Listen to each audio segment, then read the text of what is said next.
Hello guys, in this one we're looking at the bargain basement end of the SUV market. We're looking at SUVs under 3 grand, and believe it or not, there are some surprisingly decent SUVs available for under 3 grand. All these share one thing in common, and that's that they've got under 100,000 miles on the clock. Okay, there are some really nice cars in here, and possibly not all the most amazing example, but certainly things for you to think about, and a few little tips along the way, so keep watching. Okay, so when you're thinking about SUVs, you tend to be thinking about sort of high-end, quite luxurious cars, or really rough off-roaders, don't you? And I think we've got a mixture between the two here. And let's start with the first one. That seems like a good place to start, doesn't it? So this one's a Suzuki Chimney, 2002 with 71,000 miles on it. It's a full 4x4. Now the modern Suzuki Chimneys that are out, that they've actually stopped, haven't they? They came out as a production car, and they're now only available as commercial vehicles, so no back seats in them. So they've just gone up massively in value because you can't get the car versions anymore. I know I read somewhere yesterday on Twitter that someone that bought one for, I don't know, 24 grand or something 2 years ago has just sold it for 27 grand. And it's absolutely nuts. But the Chimney's always had a bit of a cult following. And yeah, so this is obviously an older one. And they're, you know, fairly utilitarian spec on the interior, aren't they? And little 16 valve engine in there, and what have we got? 1.3 16 valve, 5-speed manual, 4x4, all working as expected. MOT till Feb. Recent cam belt kit, new battery, new front pads, new front tyres, 2 rears of good tread, just been serviced, drives A1 without fault. New soft top 12 months ago, has had 1 or 2 small patches of weld but nothing major, can deliver at buyers cost, few light scratches, nothing major. So the key thing to look out for on these, I guess, is if they've been off-roaded, and if so, you know, are they solid underneath? Because all that mud and water and everything else, you know, if it's not cleaned off, it can sort of lead to a bit of a cancer for the car and just rot it away. But it looks like this one's had a few bits done, and yeah, could well be a nice little bargain for someone. 1,995 quid, all best offer. And yeah, one to think about. Next we've got a 2000 Land Rover Freelander 1.8 XEI. Now the good thing with this one's only got 50,000 miles on it. It's got service history, but doesn't say full service history. And let's have a look. Mechanical condition. Head gasket's been uprated in the past. That's important because these Freelanders used to spit head gaskets like 10 a penny. Gearbox and clutch feel good and smooth as the steering, no obvious knocks or bangs from suspension, drive straight and true, motorway speeds, no vibrations. So that all sounds good. One thing to note mechanically, there has to be on a Land Rover, something to note mechanically, is that ABS can sometimes kick in when it shouldn't. Ooh, I believe it may need a new ABS sensor or ring. ABS light is not on and goes off when you drive, so it's not an MOT issue and can be used as is. Other than that, the car seems mechanically sound. Obviously, that's something you've got to look into, because if the ABS goes off while you're driving, I mean, you could be doing 75 down the motorway and suddenly the ABS kicks in, and then, you know, death happens. So that's something you would definitely need to get checked out by a specialist, I would imagine. It's even worth checking on forums, because you know, if that's a common fault or a known fault, there are tons of Land Rover forums, because there are tons of Land Rovers that go wrong and tons of enthusiasts that like to fix them. So just jump onto a forum. I think that's true of most of these cars, but especially the Land Rover stuff. Jump onto forums before you go and look, and ask people for the things to look for. Read the threads and see what the issues are, because that's where you find the real stuff. You know, that's where you get the real information. Okay, that one is how much? 1,850 quid. So you got to think that ABS thing's going to cost a few quid to fix, but if otherwise it's okay, you know, maybe it's one to think about.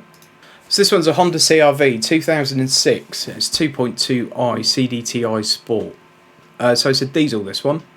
And it's that 2.2 litre Honda diesel engine, which is famous for going on forever in a day. I think it's a timing chain on them rather than belts.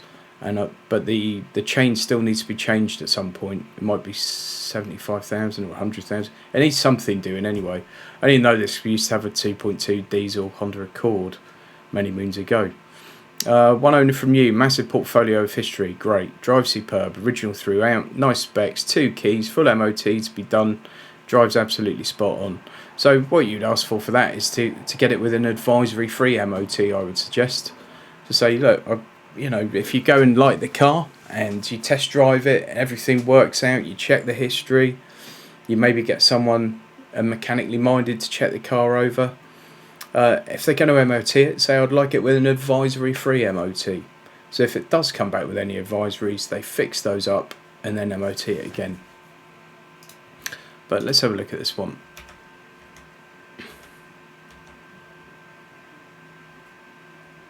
It's a shame that service book's not open, but it's a lot of car for that kind of money, really. I know they're not super attractive things, I guess, but there's nothing wrong with them, is there?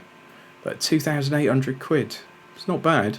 Running costs, so tax, you're looking at 275 quid a year, and then about 42 mpg combined, claimed mpg.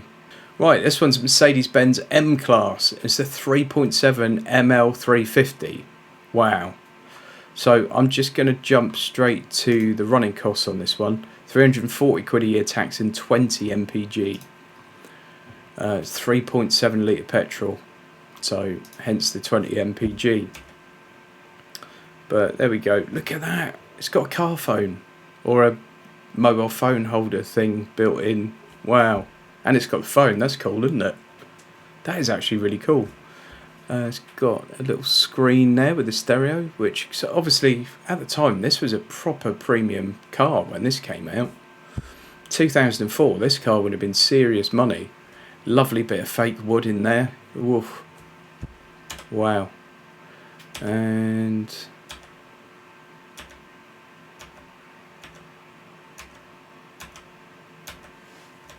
it's actually a Mercedes branded phone. Mercedes branded Nokia. Wow. Okay, so full service history, 2 owners. That's good, isn't it? 2 owners on the car of that age. 3 months warranty. I would ask them for 12 on that. Full service history, excellent bodywork, black full leather interior, excellent condition, tyre condition excellent, 4-wheel drive, metallic silver, 2 owners. Okay. So you'd really want to go through that service history in a big way. You want to make sure that automatic gearbox has been serviced some point in the last couple of years as well, because people often they have their main dealer services at the beginning of the car's life, and then they'll go to just oil and filter changes or light touch services, and the automatic gearboxes often get neglected. Now if that goes wrong, that's a huge amount of money, and probably £200-300 gives you a proper automatic gearbox service, and if it hasn't had one in the last few years, it's well worth it having one, believe me. So 2,950 quid on that one. On to the next, Toyota RAV4, 2006 model. This is a 2.2 diesel again, and let's have a look. Full leather pack, sunroof, fully HPI clear and certified, all paperwork present. All paperwork present. It doesn't say it's got full service history, so you'd have to find out what they mean by paperwork. It's got a Parrot Bluetooth kit, which is really good, so you've got hands-free. They're really good as well, those Parrot kits. It's quite a nice looking car. Those wheels look really nice on it, don't they? It's obviously well scuffed up on that front arch. Don't know why they wouldn't just deal with that scuff, really, for the amount it would cost on that side. Look, if I were selling that car, I would just get that dealt with. It's probably going to cost 300 quid to get both sides tidied up, and I'm sure they'd get that back on the car. Oh, and that back quarter as well. That bumper's not on very well either. There's a dodgy gap there. That looks like it's had a whack. Yeah, so this is the kind of thing you need to look out for in a listing. If you see the way that lines up there is so far out, the bumper to the body of the car, it sort of suggests something's happened there, so you need to find out more about that. We're going to find out that this is a Cat S somewhere in the description, or a Cat C. No mention of it. Full history check, all checks passed, so it hasn't been written off. It might just be someone's reversed into a post or something, but still you want to have a little look at that. But $3,000, 2006 car with 99,500 miles on it. Again, a bit of a suspicious mileage. There are so many cars on here with 99,600 miles, 99,500 miles. Seems extremely convenient to me, bearing in mind that probably the biggest psychological barrier with people buying cars is 100,000 miles. Right, 2003 Nissan XTrail. This is the 2.5 petrol automatic, this one.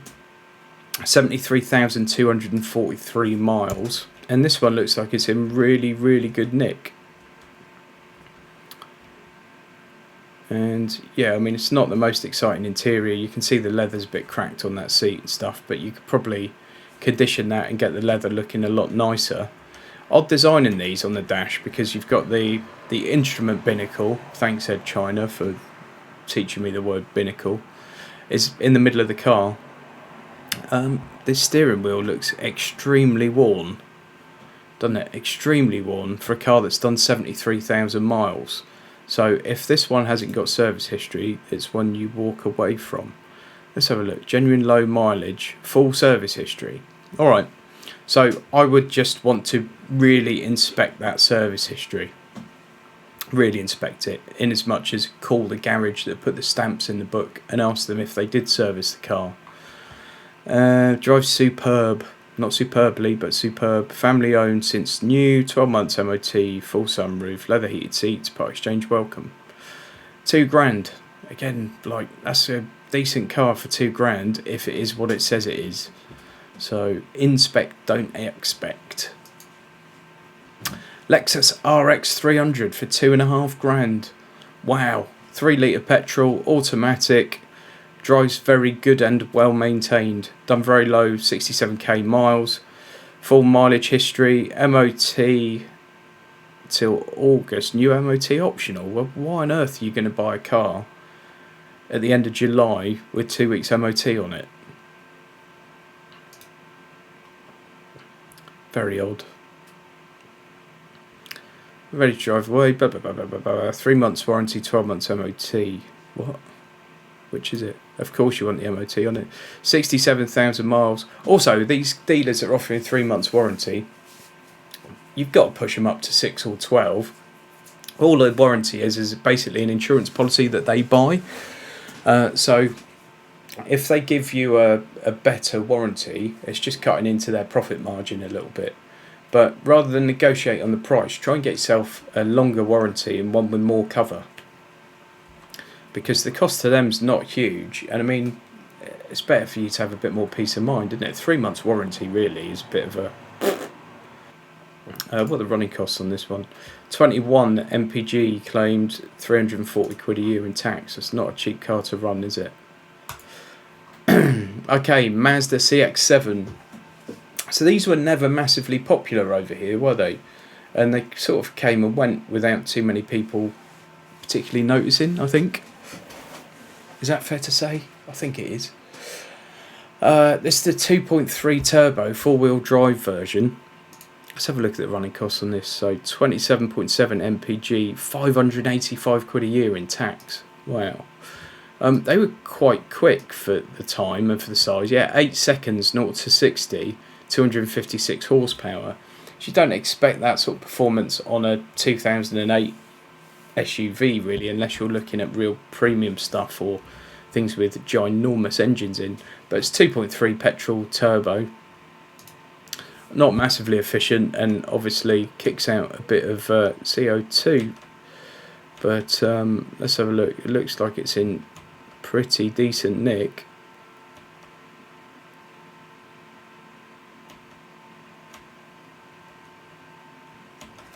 Okay, yeah, it looks reasonable, that one, doesn't it?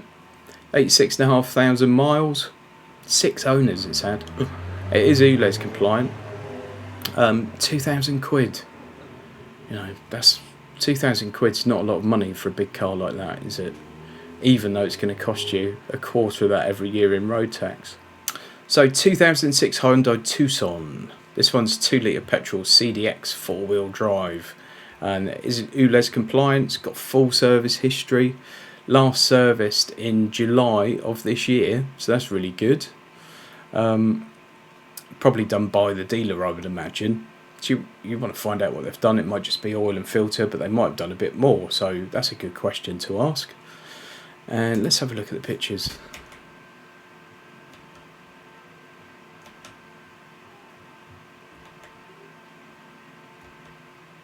It looks reasonably straight. I mean, they're not the most attractive vehicles in my humble opinion. Running costs on it, 315 quid a year tax, 34 combined MPG claimed. Okay. And what do we know? 83,000 miles, full service history, good bodywork, interior, good condition, tyre condition, excellent. Okay. Just a super quick reminder to give the video a quick thumbs up, and don't forget to subscribe if you haven't already done so, and tell a friend. Thanks. Okay, so then we go for the Suzuki Gran Vitara. This one's a 2009 model, so I think it's the newest car we've looked at so far in this video. 1.9 DDIS XEC, that trips off the tongue, doesn't it? 2,795 quid. 2,795 quid, and it's a 12-year-old car. That's not bad, is it? That's really not bad. Let's have a look at it.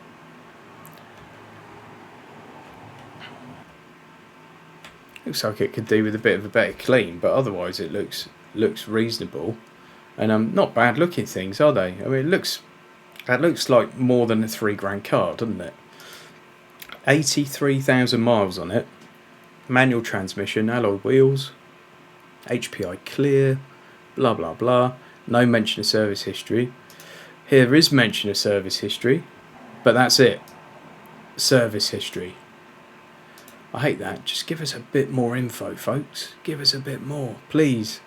Next MOT due 15th of December. Part X, welcome. Okay. Okay. So that's it for that one, guys. I just want to run through some really, really cheap SUVs, see what's out there at that real sort of bottom end of the market. And I'm really surprised actually by how good some of those appear to be, just on the face of things, obviously, for that sort of money. You know, follow my used car buyers checklist, which I've done a video for. I'll put a link to that in the description.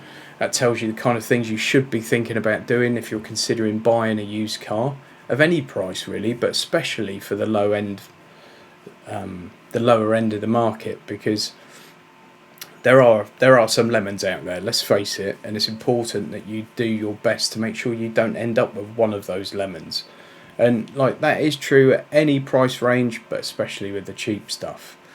And yeah, I think there are some really decent cars there to have a look into. I don't know what my pick of the bunch would be. What else do you think I should have bought up and I haven't? You know, what am I missing out on here? But bear in mind, we are at the very low end. I've also looked at cars just under 100,000 miles. Thanks for watching, guys. Please don't forget to give the video a thumbs up. And if you haven't already done so, please subscribe. This channel's all about car content. Very, very rarely do something about a different subject, mostly car content.